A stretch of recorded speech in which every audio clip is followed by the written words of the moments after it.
Fox 21 is your local election headquarters, and tonight we asked the candidates running for Colorado Springs mayor to share their outlook on municipal elections. The city continues to hold a conservative political base, with Republicans outnumbering Democrats nearly 2-1.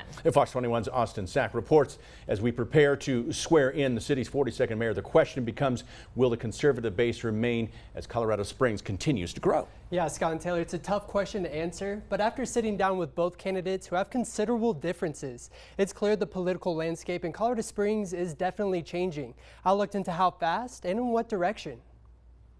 State projections show Colorado Springs is set to surpass Denver's population by 2050. Because the Republican Party has been so dominant in El Paso County and Colorado Springs, it's been difficult for unaffiliated candidates or Democratic candidates to get a lot of traction. However, if you just look at our voter registration, we have a lot of unaffiliated voters. Here are the numbers. Close to 500,000 people call Colorado Springs home. There are 312,000 registered voters. In total, the city has more than 62,000 Democrats, nearly 90,000 Republicans, and close to 152,000 unaffiliated voters. It's probably more plausible now than it ever has been for someone who's unaffiliated to actually win a citywide election. This election is a nonpartisan race, but many voters look to the candidate's political affiliation before casting a vote. Folks know there is one conservative choice for mayor of Colorado Springs, and that's Wayne Williams. I'm unaffiliated. I'm one of 48% of Colorado Springs residents who have chosen to be used, unaffiliated, or independent. Whoever hopes to take home the title come May 16th must acquire more than 57,000 votes. I think the biggest thing that we'll have to look at is population growth, and that's going to be a central question in this mayoral runoff. There's some people who would like Colorado Springs to not grow as quickly as it has grown. But then if you slow that growth, that means housing prices is going to increase. There's just no getting around that as long as there's still the demand to move into the city. Becoming mayor of a growing city has its perks. But are the candidates ready to take on the challenge? Government's role is to set standards and make sure that developers meet those standards.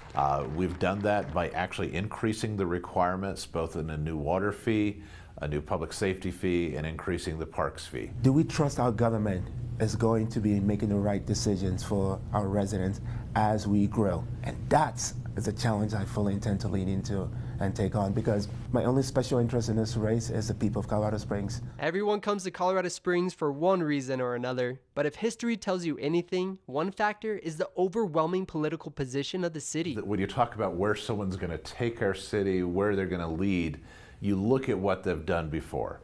That's why my opponent's refusal to answer questions from the press about how he voted indicates an uncertainty. An unwillingness to be honest and forthright with the people of Colorado Springs. It truly is a decision between a city for the few and a city for the many. A decision between special interest and your interest. A difference between negative campaigning and leadership and fear-mongering and optimism and inspiration. Before Colorado Springs names its next mayor, these candidates must first prepare to take on the growing pains of the city and potentially one with a changing political affiliation. How much of that growth will then erode the conservative base in Colorado Springs? Even though it's going to, I think, inevitably lead to some erosion of the Republican and conservative base in Colorado Springs, we're going to probably look back in 10, 20, 30 years and say this is still a fairly safe conservative and Republican area.